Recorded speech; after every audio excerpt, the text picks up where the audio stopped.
ask you guys to mute yourself. There's a bit of background noise. That'll be great. I think Kai's on the call. Here he is. So before we start, I just want to play just a bit of music to get us into the mood.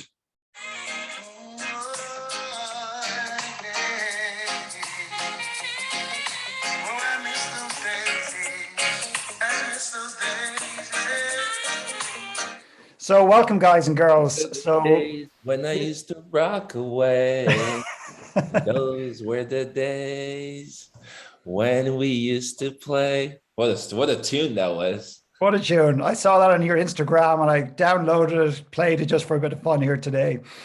So Kai, I just want to do a quick intro in terms of Pro Talks.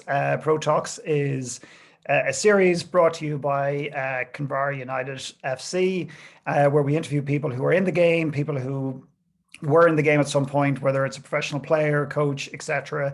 The idea of this is to record these talks, put them on a website, let the kids absorb them, let the coaches get access to them, parents, etc.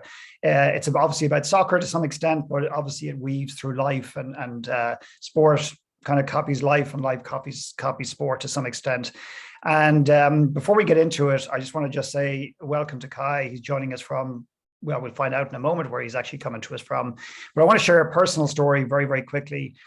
The first time, sorry, if I think about Kai, here's my memory of him, rather than just the goals he scores, which is incredible, is the human element. And I'll always remember going on the pitch, Kai, after a game, and I had my daughter with me, and you came over. I think you acknowledged me. I can't remember. But you got down on your knees and you went, "Who is this girl?"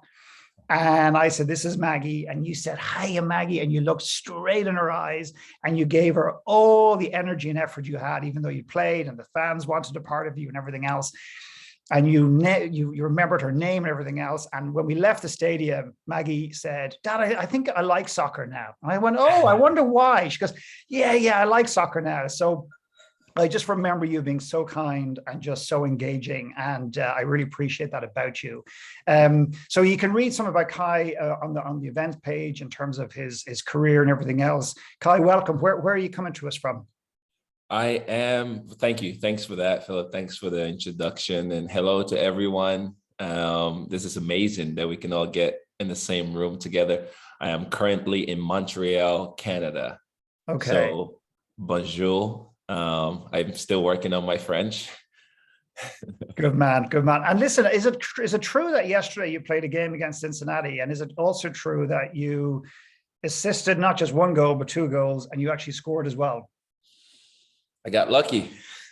Okay. I got lucky. Yeah, we were in Cincinnati yesterday and played a game, and we won, which was a wild game. Ended up finishing 5-4 or 4-3. I think 4-3. Sorry, and so it was a wild one. And then we got back on the plane last night and came back to Montreal. So just woke up in Montreal today. Good day, which it's April, but it's snowing outside. Okay, well, that's a bit crazy. That's a bit crazy. I would turn my camera around and show you where we are. We're in looking out in the Atlantic Ocean. No snow, a little bit cold, but we'll keep moving. So the question I suppose I have for you, I've got a few questions, and then we'll have a little Q&A at the end. We're going to be done in 45 minutes. And as I said, the content here, we got some people on to create a bit of a conversation, but really the content goes on the website and it'll be there for forever, I suppose, to some extent. You scored the goal for Sierra Leone to bring them into the African Cup of Nations, I believe, if I have got my facts and figures correct. What I want to know, if you don't mind sharing, is what was it like? Just walk us through scoring the goal. What did it mean to you? Because I know what it meant to the nation, because if you look it up on YouTube, the whole country went absolutely ballistic and they shut down the place, and people, thousands and hundreds of thousands of people went onto the streets dancing. You scored the goal. I know it's a team, but what did it mean to you? And talk us through it, please. Yes, it's special. It's special, guys. Again, soccer or football, as we call it around the world, is, it's a religion. It's one of the most important sports and brings people together, no matter the background. And that's the beauty of it. I've played for Sierra Leone, for my country. I was born in Sierra Leone. Ken and I grew up there during the Civil War, and I was blessed to move to America at the age of 16 and went to school in America. So being in America all the way till 22, 21 when I got drafted to start playing professional soccer. And by the age of 22, the US were interested for me to represent the US, but I felt like there was something missing. I wanted to go back to Sierra Leone because I'd missed my family. I'd left Sierra Leone for a long time. And when I went back to Sierra Leone, I just fell in love with the country again and realized that if I play for the US, I would not have much opportunities to visit Sierra Leone. So I decided to represent Sierra Leone. So I started representing Sierra Leone from 2008. And so to be part of the national team from 2008 all the way to 2021, when we, playing in a game that means so much. It was one game to qualify for the African Cup of Nations that Sierra Leone has not been in over 25 years. So it was very special. And then now there's the pandemic, which makes everything different. Football becomes different. There's no fans. So there's a lot of pressure towards everything. I remember when we had the penalty kick, and I'm a goal scorer. I've scored over 100 something goals in America. And I didn't really feel that much pressure here in America when I scored those goals. Then when I picked up this ball to put it down, and the stadium was really empty because now there's no fans in stadiums. So it's empty, but in my head, I can hear everything. In my head, I can see my journey of a kid in Sierra Leone to go into America, the Civil War, to the fans in Sierra Leone. I can visualize them sitting in front of their TVs, so nervous watching me, but there's no one at the stadium. And I'm just like, it took a little while because there was a little push and shoves going on. And when all those things happen in your head, there's so much things that goes into it. But I remember again, when I become a professional player and when we do our classes with, mental health or say, sexual assaults and all those kind of things, they say, always take that one split of a second to really think, on something positive. So I got myself into a zone where I kind of I don't know how it happened. I zoned everything out. Everything was a blur and just focus on one thing, say, put this ball in the back of the net and everything would change. And I got lucky. I put the ball down. I kicked it hard. The goalkeeper went there, but it went right through his hands. And it was a relief. It's a brilliant story. This is quite selfish because I've always been curious of this one thing without you giving us all away your secrets. But I'm curious, do you pick a side before a game? Do you know which side you go? Do you flip a coin? I'm curious. If I tell you that now, they might, like you said, this thing is going to be up on the internet. So someone's going to watch it. So I can't tell you that. That's okay. Celebrations. We kids will be watching this. We know the couple of kids on over the last couple of calls. We had Pa, who I know you know very, very well. We had a guy called Rob Friend. You may or may not know Rob Friend. Did you ever come across Rob? Rob played in Toronto. Rob played for Canada. He played in the Bundesliga. He's okay. Yeah, I know. Yeah, and played in Seattle. Yes, that's right. Okay. So one of the questions a lot of the kids ask is celebrations. So I'm not brilliant on technology, but we're going to take a second here and we're going to watch a couple of the celebrations, okay, in real, not in real time, obviously, but on from YouTube. Kids, be careful with these celebrations. Now, Kei, when you come to Ireland, I've got two requests. One is you call into Kamara FC and say hello to the kids, because we've got hundreds and hundreds and hundreds of kids who just love the game, and adults as well. And the second thing is we're going to teach you how to Irish dance, because in the celebrations, I believe you put on a hat on St. Patrick's Day, and I think you tried to do an Irish dance, but I'm telling you, we need to work on your moves. So let's just see if this works out. We'll have a listen and a watch, and then we'll come straight back. Just if I can figure this out, it'd be great.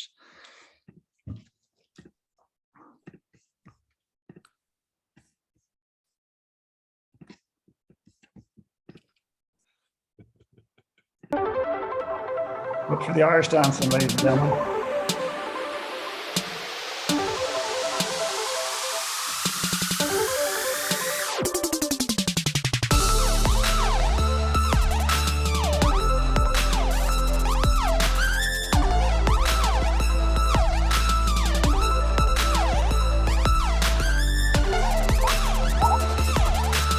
Can you guys and girls see that? David, can you see that? I hear the music. I don't see No, we can't see anything. Okay, just give me 1 second. My wife just popped in. I'm going to try one more thing, and if that doesn't work, we're going to move on. Share sound. Maggie's hands are up. Can you see the screen now? Yes. Only a minute long, so we'll just try to go. Bringing back memories.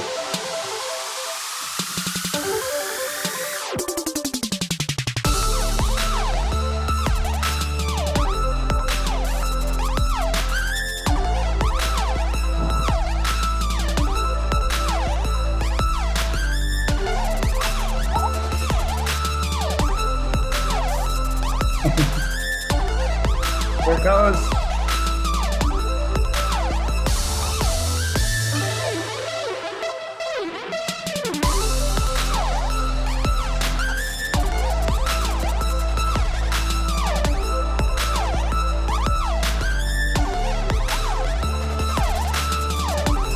We're talking about it.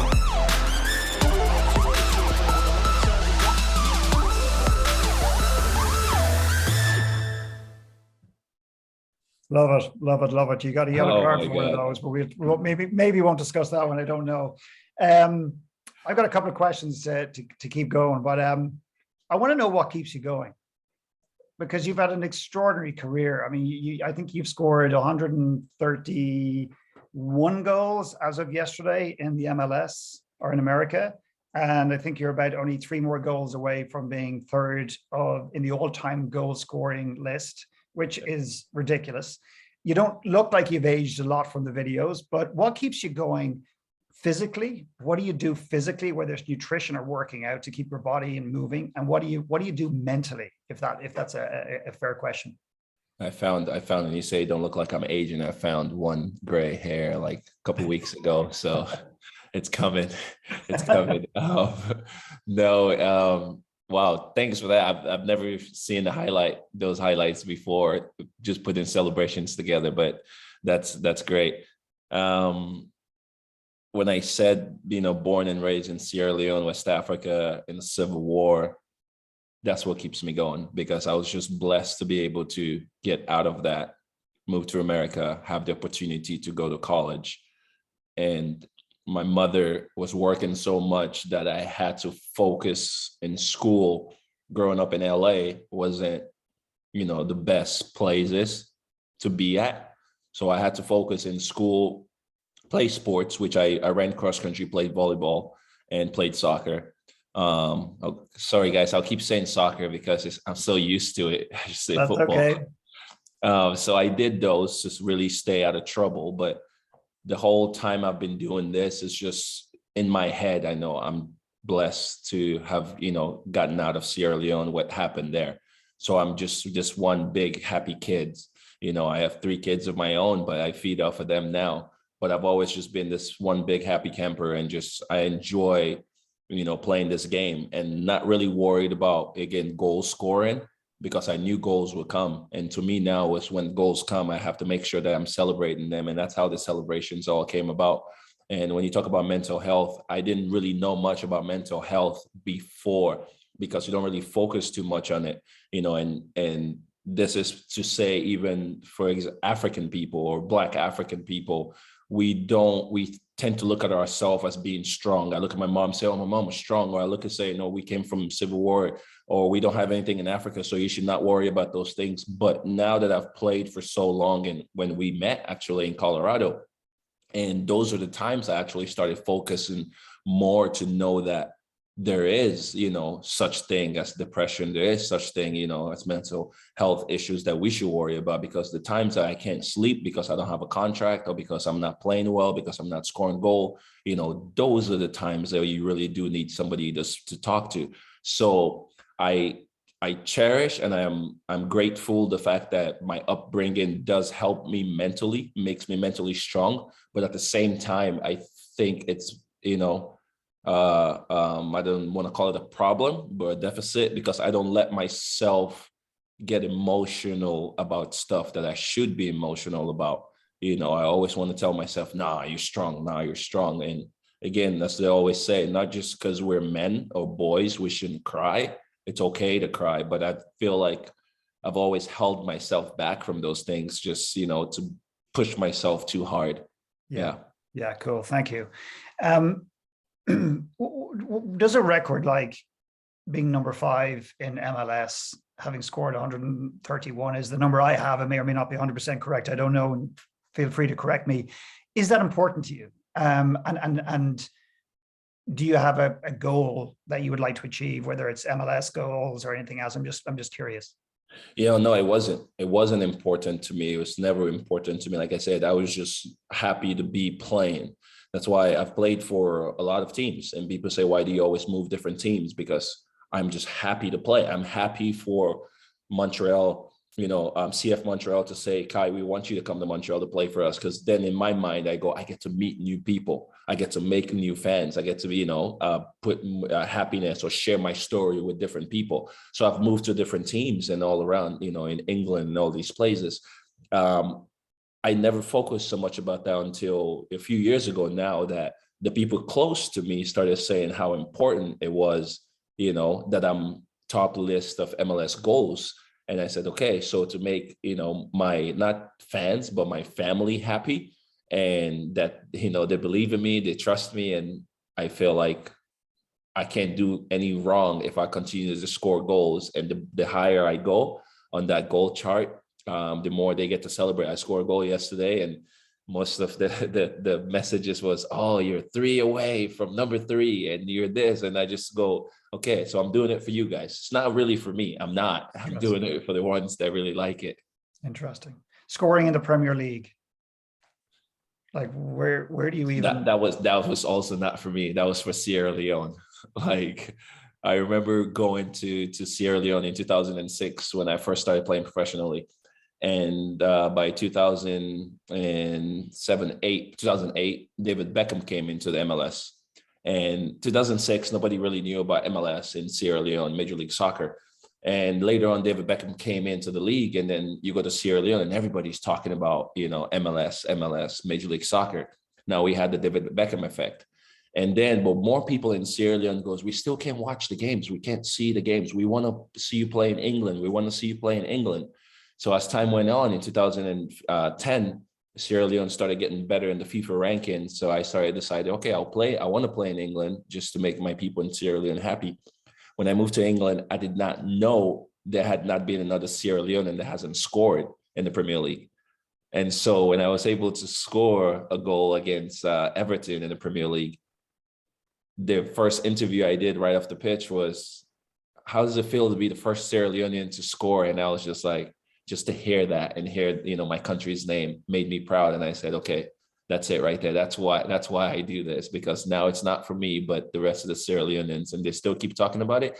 But I hopefully later on, we have more players from Sierra Leone that will go to England and do more. I can only imagine how many kids that inspired. And would you, I don't know, I've got my facts right or wrong on my dates, but was Tim Howard in goal when you scored? Yes, Tim Howard. Tim Howard was in goal for Everton when I scored. I don't even know if you were at the stadium the last time I also scored against Tim Howard in Colorado, the own goal. I wasn't actually planning on bringing that up, Kai. Were you? So yeah, and I told Timmy after the game, I go, well, I've scored 2 goals against you, buddy. Home and away.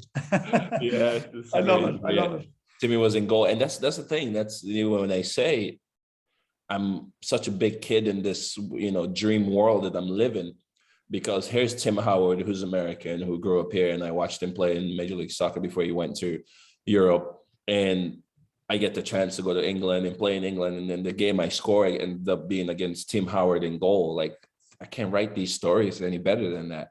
Absolutely, absolutely.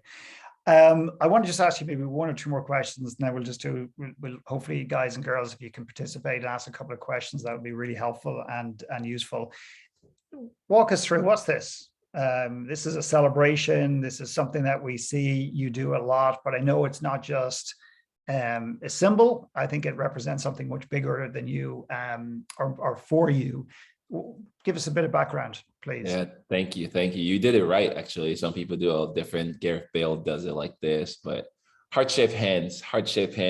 And yeah, I'm actually drinking a mug that some fan sent to me and says, "You do heart shape hands so much, so here's a mug." And they think about me every time they see us, like that's amazing. To me, I'm using my heart and my hands, to give back. And that's what, my foundation ended up being. This was a celebration in 2011 that I just said I was going to do. I know people were doing heart hands, and then I said, yeah, I want to do a heart hand celebration when I score a goal. So back in 2011, I did the first one.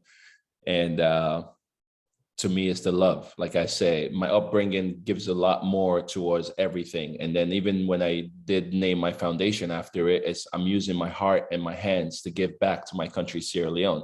So that's what it means to me a lot more now when I'm, heart-shaped hands, when I can do my celebration, because every time I do it, or every time I'm in a stadium and then see people just and just do this, it warms my heart to see that. But it's the connection that I have with the fans. I do a lot of dancing when I celebrate, but to have this one connection, and sometimes I meet people and we both go, hands in hands and take pictures. And when you have those connections with the fans, to me, it's special. Yeah, that's great. I know you do a lot of give back. I know you send balls, you do camps, and you do different things. And we send balls. You helped me with that, and thank you so much. No, listen. Actually, I'm going to thank my son Charlie, who came up with the idea. He ended up sending balls to Africa through you, Mexico, Guatemala, and I think there was another place as well. So it was just he raised money, and he put some of his own money into it and stuff like that. So it was lovely to be able to give you some to send to your amazing country. I'm going to take a couple of questions. David, do you have a question? You've got your hand up. Oh yeah, listen, Kei, thanks a million. We're delighted to have you. It's a privilege. Just a few very quick questions. Have you any superstition or special routine you do before a game? Thank you, David. Nice to meet you. Wow. I think I didn't consider them as superstition, and because I just, wanted to just be me. But I'm Muslim, I'm Muslim, obviously a Muslim refugee, and becoming a U.S. American citizen, is something I really cherish. So I read, like I say, I read for protection and good luck on, on my boots before every game. So I like do that, and I'll kiss my boots. I never thought about it as a superstition, but I guess it is if you do it every day, every game. One thing is I do get nervous for every game. It doesn't matter what game it is. It doesn't matter. I could go playing in the off season on Sunday with my friends. I do get nervous. I get butterflies, and because I'm nervous to fail. So yeah, I think that's a common thing in a lot of people, And look, we greatly admire what you do, and it's great to see you here. I want to ask you just a couple of things as well, very quick ones. What do you do in your spare time? What's your passion about? Before, when I was younger, it was a lot of video games, a lot of FIFA. And then now I realize my 4-year-old, Kendrick, is the one playing the FIFA, but I love spending time with my family. I have 3 kids, which actually there is a story to, wow, there's a connection with my Irish jig and my daughter's name. My daughter's name is Karen. Wow. And when we were having a girl, our first child, she's 6 years old. And we were shopping for names, and and then we didn't know if we're having a boy or girl. We didn't check. We said we wanted a surprise, me and my wife. And so we had to select names along the way. And we liked the name Kieran, and which is a boy's name. And we looked up and it said, I hope I'm right, because this is what the internet told us, that in Irish it means the little dark one. So yes, so we chose that name. So my daughter's name is Karen. But I love spending time with my kids, and I love roller skating. I skateboard, and I want to be an actor. So I've been taking a lot of acting classes in the past 4 years. So, and doing the foundation. So I guess I'm always doing stuff. By the way, I know David might have another question, but do you have an actor in the family, or is there somebody that's quite well known in the acting world? Do not just not in close family, but I do have a lot of friends, yeah, from Sierra Leone and stuff. They're in the acting work. But don't take away my English, my Irish jig, because when I was at Norwich, I also did another one with Wes Houlihan. Ah, wow. Yeah, we did. Well, you're definitely better than what Philip was portraying, anyhow. well, hang on a second. This makes it even worse. You mean you've done it before? And so, by the way, for those of you who joined us, we played. That was the second time. That was the second time. Well, I'll tell you one thing. So, for those of you who are joining, just for some context, we played a reel of Kei's, many of his celebrations, not all of them, and one where he goes into the crowd, takes an Irish hat on St. Patrick's Day, and does a jig. And I've asked him, one, to come to Kamara to see the kids and do a training session or just say hello. And two is, when he's here, we're going to teach him how to Irish dance, and he needs a lot of work. Good. I love that. Yeah. Listen to Kei. I'll very last thing. Who's been your biggest influence on your career, whether it be a sporting or icon or otherwise? Wow, that's huge. I mean, I follow a lot of people, but again, I'm a family person, so I'll definitely have to say, close to me, my mother, obviously, because she never really was able to watch me play football when I moved to the US because she was always working. But so she was my inspiration, the fact that she was working so hard, and I had to use that motivation to stay away from trouble and, doing sports in school. So definitely she's my motivation. When it comes to the game, when it comes to athletes, going about, there's many, Didier Drogba, obviously I followed him for a long time, and the impact that he had in his country during the war, and using football to be able to, neutralize things, to be able to play. It's very, very special. And I mean, I support the women's game too. My wife played volleyball, basketball, and football. So I love watching the women's game, and I love the growth of what the women's game is having, and Serena Williams, and seeing those people play. It's really special. Listen, thanks a million, and wish you and your family well. Thank you, David. Thank you. Thanks, David. Speaking of Davids, we're going to go to Coach David. Hey, Kei. Thanks for taking the time to chat with us. Thanks, Coach. So I do private training, but I love focusing on like mindset and confidence, and I'll call it mental health. And I'm so curious in your opinion, because you have played at so many different clubs and traveled so much, especially in the US and in England. I was wondering, do you feel like there is a taboo with players about talking about mental health or admitting they have a mental health coach or a mindset coach? Yes, 100%. Great question, 100%. Like I said, I didn't believe in it as much either. Yeah. I remember when I first met Philip, and that's what, I've seen him around a few times, and I didn't really speak to him. And then I heard what he did, and still I'm just like, how much do you really trust these people? That's the thing, that's trust, to be able to open up to someone. Is that going to affect you in your workspace? Is your boss going to know about this? Your teammates going to know about, this little things that you're going through? Can you open up and speak to someone?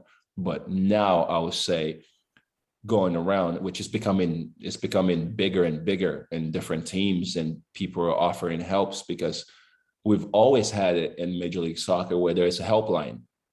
Call this helpline, but nobody calls the helpline. We always echo it between each other and the whole league and saying, did you call? No, I would never call.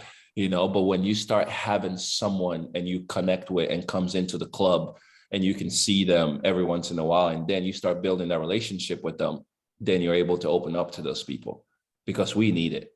Like the thing we go through as athletes, the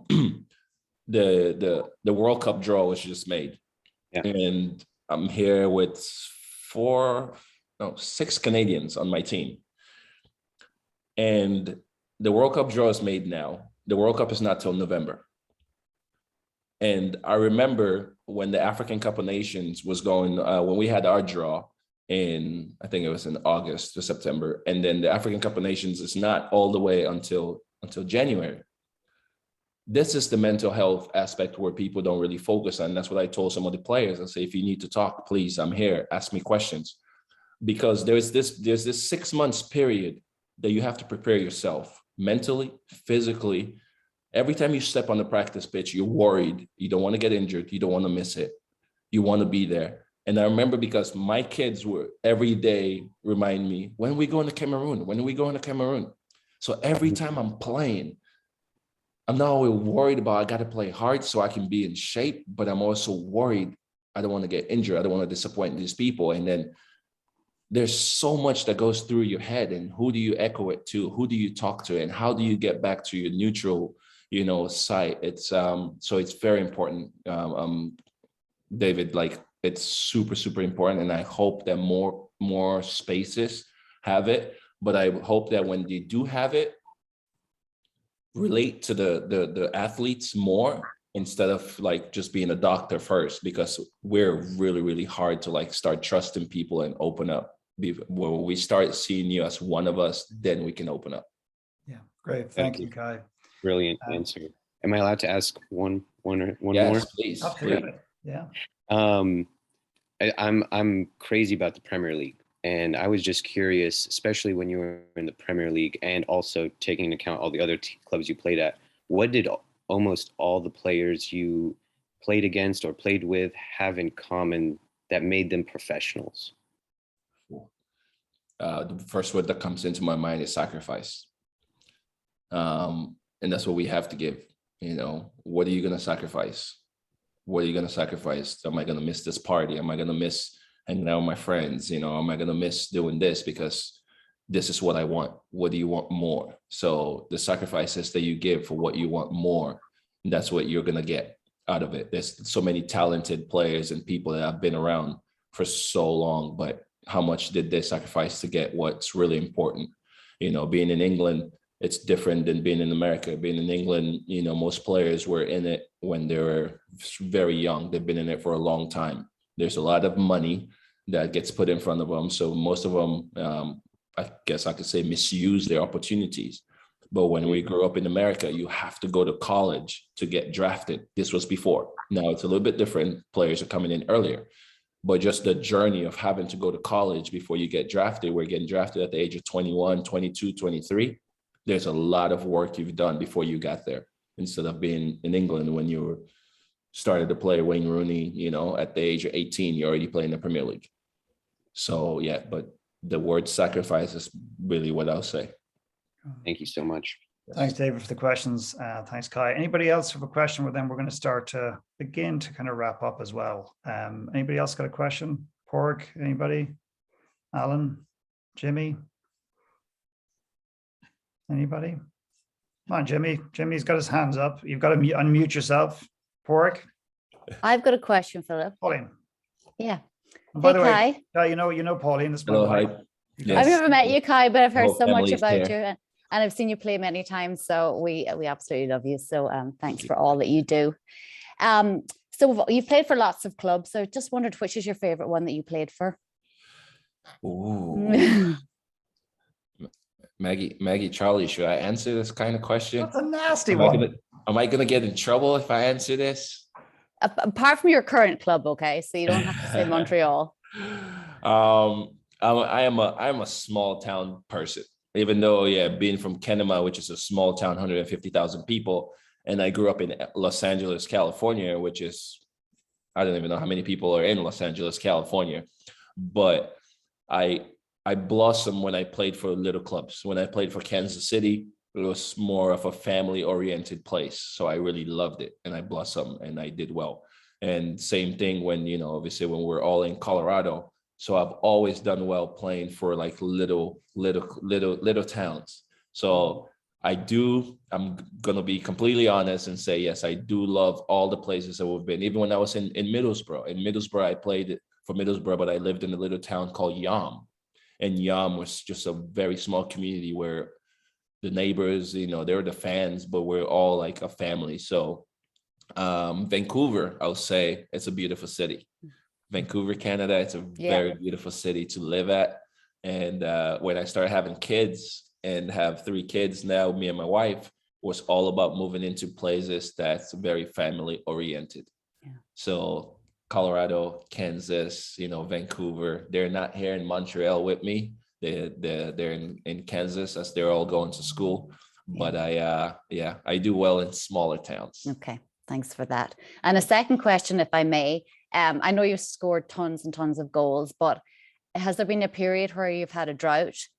And what have you done to get beyond that? So for the kids listening and the players listening, any tips on how to get out of a drought? Yes, no, I don't have droughts. I keep scoring. Oh, I know you scored so many. I don't, it's just a mindset that I had, that I always want to get myself into a place. But the blessings that I've had is, staying injury free. That's the blessings that I've had, because if I'm injury free, then I'm able to push myself. But what I've seen along my career in players that have had droughts and doing well, performing well, that's again mental, the mental health, the mental aspect of it, because they stress themselves way too much. Yes, there's pressure in this game. Yes, we're professional athletes, we're getting paid, a certain amount. But when you stress yourself way too much about, oh, I have to score today, or I have to score today, you lose focus on what the coach, what the game plan is. And to me, when I started sticking to the game plan, the goals always came, because the game plans is going to lead to what the goal is. If in football, the goalkeeper starts with the ball, whether he kicks it to the right back, kicks it to the midfield, kicks it to somebody else. I am not Messi. I'm not going to get a ball and dribble everybody and score. But I know if the ball goes here to there, I have to be here. If I'm here, that ball is coming and I'm going to score. So we have to focus on the game plan instead of, sometimes focus too much on ourselves. And because when we do that, we lose focus of the game plan. Brilliant. Thank you. I think that's very helpful. And can I ask a third question? Sorry. Oh my God. Yeah. See how demanding she is, Kai. I'm going to do these interviews from now on, Philip. You don't Guys, need it's to do okay. them. It's Sunday. I have a free day today. So last question. You mentioned being injury free. Any tips on how you stayed injury free? Like, that's amazing, because I know, in your game, lots of people get injuries. Yes. And, some people are unlucky, getting injury, because again, we can do so much, but at the same time, you get unlucky because it's a contact sport, we're running to each other. But me, I'm a foodie, but I also, I eat well. I love yoga. So I stretch a lot, but I stretched when I was younger. I'm 6'3". I don't know what that is. And how would you guys say, but I'm 6'3" tall. And I stretch, like I touch my toes, or I put my head on my knee, and people are like, how are you so flexible? I was like, yeah, because when I was, 14, 15, I used to stretch a lot, instead of like this is actually really true. When I went to England, and the young players didn't do much stretching, didn't do much of anything. They just wanted to play. And just growing up in America, the system was obviously like the plyometrics. We love like the ladder, the jump on hurdles, and all these things. But there, everybody just wanted to play. I say, if you focus on those things, you prevent. It's injury prevention. That's what those things are. So I eat well, I sleep well, and for as much as I sleep. But I love my body. I love going on runs. So my off seasons, I'm always doing runs, 10 miles or more, and those kind of things. So that's the best thing that I've done. Brilliant. Thank you so much. Thanks Right. for your time. So Kai, I want to respect your time. I know it's a day off, but you've been working hard. For those of you who joined, Kai played yesterday's 2 assists and a goal, which is no mean feat. I see a lot of kids in here, and I didn't get no questions from anyone. Yeah, where are they? Until I get something. Can we get one of the younger kids to ask a question? Yeah, good There you man. go. I know his Dave name is not there. Dave Hawkins, but I believe. What's your name? Emmett. Emmett, how are you? Have you got a question for Kai? Yeah. Who is the best player you played with in the Premier League, and who is the best player you played against in the Premier League? Can you hear that, Kai? No, that was tough. Can you come closer to the speaker, please? Who is the best player you played with in the Premier League, and who is the best player you played against in the Premier League? Oh, Evan, right? Emmett. Emmett. Emmett. Emmett. How you doing, Emmett? How old are you? 12. 12. All right, nice, man. Thank you for that. And again, not just because you guys are here that I'm saying this, because obviously there's a relation, But if there was any other podcasts and any other interviews I've done, I'll always say the best player I've played with is Wes Houlihan. This guy is, half the size as me and has the best vision and control. I'd never play with Messi. But he's like that player that I've played with. And his vision was just amazing when we played at Norwich together. The best player I've played against, it's a tough one because I play against a lot of defenders. And when they stop me from scoring goals, I have to give them credit as the best player.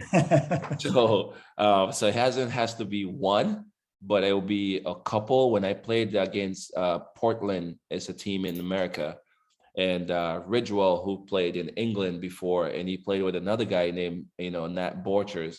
Those two combinations, they worked really well to stop me every time, and so I give them a lot of credit. Great. Well, I think that's a lovely way to finish with a question from Emmett. Emmett, Thank thanks. you. Can I say hi to this big group over here? Absolutely. Martins. Yeah, that's a big family there. Hey guys. Do you want to Yeah. unmute yourself and Port, Please. say something? Or? I just love hearing how you speak about what you love to do. You have a big smile on your face when you talk about your body, or when you talk about soccer, when you talk about your mental health. And it seems to me that that's key. That's you can't leave any of that outside. I mean, I played a lot of great games in my head when I was small, but it was hard to do that in real life because I guess I wasn't in my mind. I wasn't challenging myself, and on a pitch, I was being challenged by other teams, and that kind of threw me off a little bit. So I just like to hear how you say about your mental health, or your the way you approached it, or the way you approached the game, and you kept it positive, and you trusted the system, and all these things I want the kids that I'm coaching to listen to. And it's not just because they need to listen to me, but it's about trusting the team and trusting the system. It's not an individual sport, even though we all need to bring our own individual brilliance to it, but it's to accept that we're all brilliant together. And I also love what you say about Wes Houlihan. He's my absolute idol. So thanks a million for that, Kai. Thank you. And yeah, to all your kids there, hello, and happy to meet all you guys. Yes. Hey, drink your milk. If you drink your milk, you get really big and tall. Okay. Kai, I'm going to finish. Thanks, Porrick. I'm going to finish on the most important question of all. And I really need you to take a pause and make sure you get this right. Have you ever been to Ireland?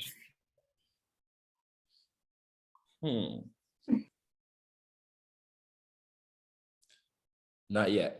I'm coming. This interview is just going like this. Oh, no, I'm coming. Well, without getting into any details, you've But been that more was the than welcome. plan. You told me, you said, I'm coming to Ireland, and then I'm going to meet the group, and then we're going to do the jig.